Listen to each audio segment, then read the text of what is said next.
I have a meeting this morning, so I want to make sure that we can get through our reading lessons. I want to check your answers to your comprehension questions, your tracks in the snow for questions 9 through 16. Make sure that we have our correct understanding of the story. As we get into the question 9, where it says to locate the caption under paragraph 19. So captions, once again, are with pictures.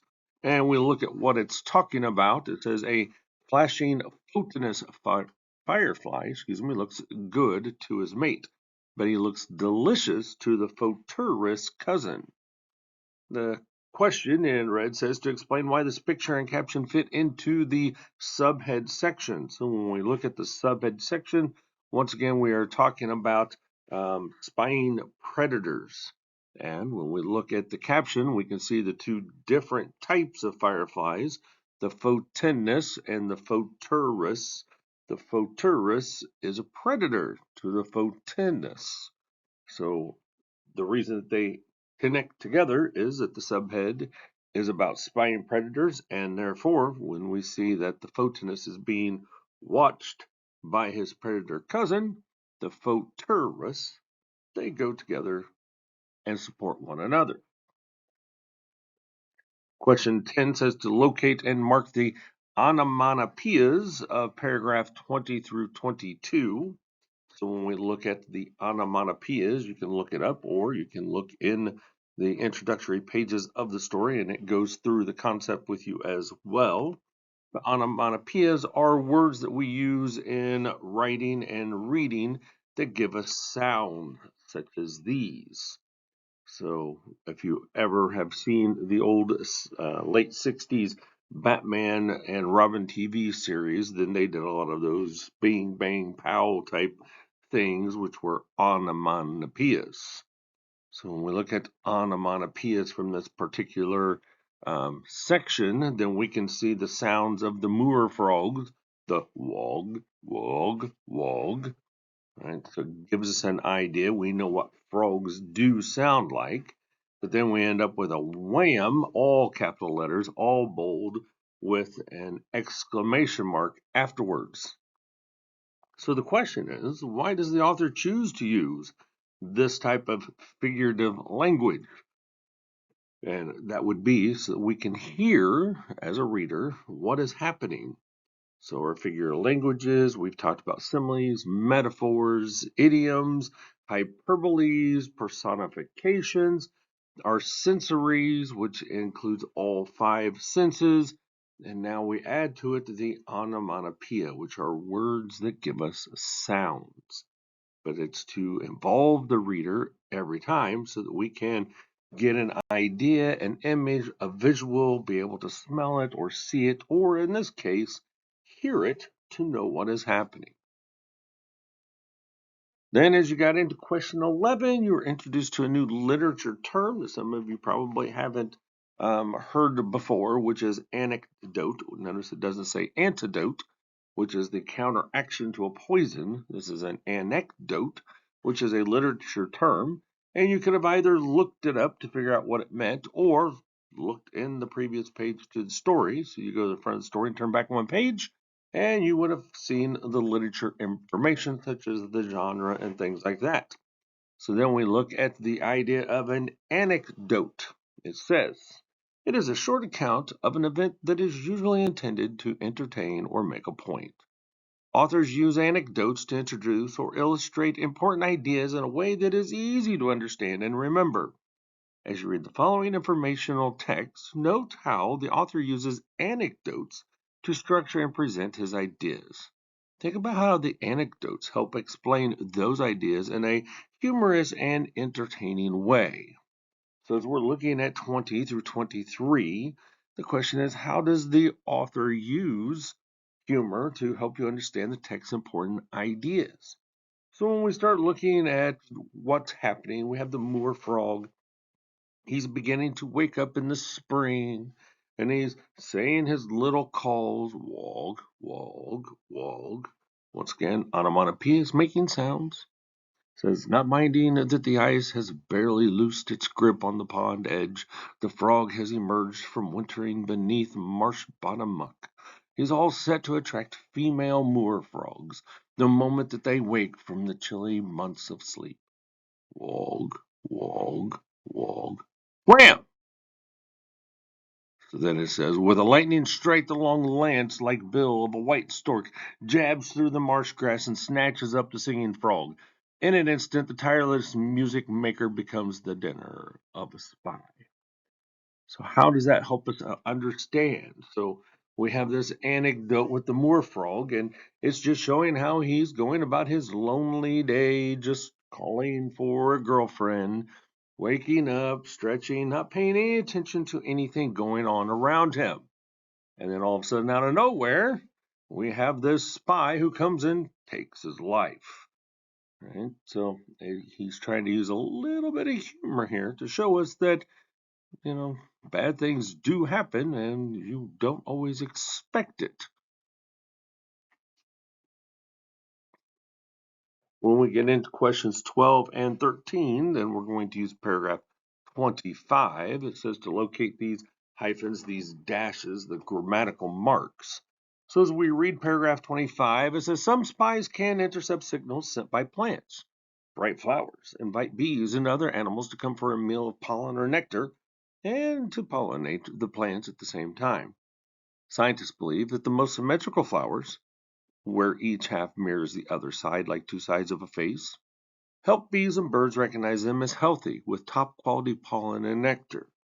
So when we look at the particular grammatical marks here, the dashes, the hyphens in this situation, they're technically dashes, but we look at the information that's inside of it, where each half mirrors the other like two sides of a face.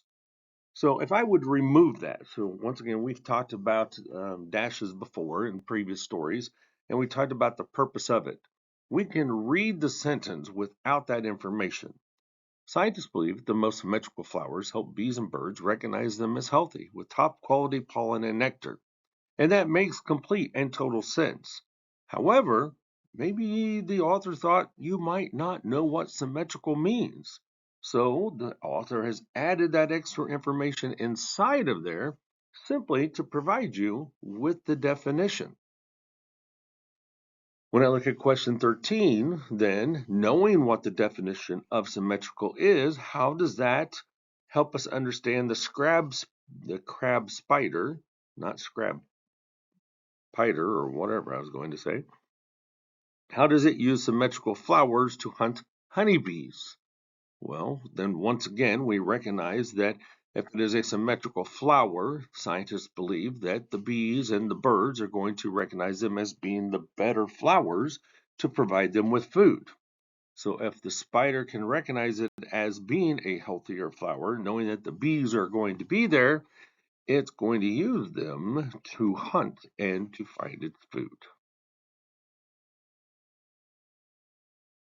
All right, for our last couple of questions. Question 14, it says, going to paragraph 31, mark the two animals that are described as similar in size. So it says, he was a Gunther's dik-dik, a miniature antelope no larger than a Labrador dog. The tall grasses of the East African savanna surrounded them like a curtain. He was well hidden from the leopards and hyenas, but predators were also concealed from him. Through the chattering of birds and insects, the dik-dik recognized a familiar sound. Go away, go away, go away. So when I look at the two different animals that are being compared in size, yes, there are other animals that are mentioned, such as the cheetah, or excuse me, the leopards and the hyenas. However, we're comparing the ones that are the antelope and the Labrador. So if I look at a picture of a Gunther dik-dik, it may not tell me just how big or how small that is just by looking at the picture because I don't have anything that I can connect it to that's relative in size. So if we put an average size Labrador dog next to it, we can see that's actually a pretty small item. So once again, it's like a deer in Indiana, and if you know deer in Indiana, they can get to be quite large. So this guy is pretty small when it comes to its size. So if we want to look at and understand why we have this comparison, it is truly to be able to understand how much smaller this antelope is compared to your average antelope. Then it says to mark the onomatopoeias. Once again, onomatopoeias are sound words, and those are going to be the go away, go away, go away. What's the purpose of the go away bird's sound?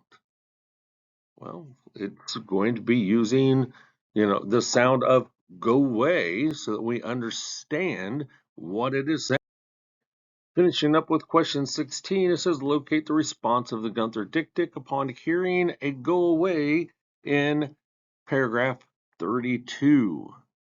The insistent cry had an electric effect on the dik-dik. He leaped and bolted through the grass. The fleeing animal glimpsed the source of the sound. On a nearby tree sat a white-bellied go-away bird, sentinel of the savannah. Beyond it, barely visible, above the grass, were the large black ears of a hunting wild dog.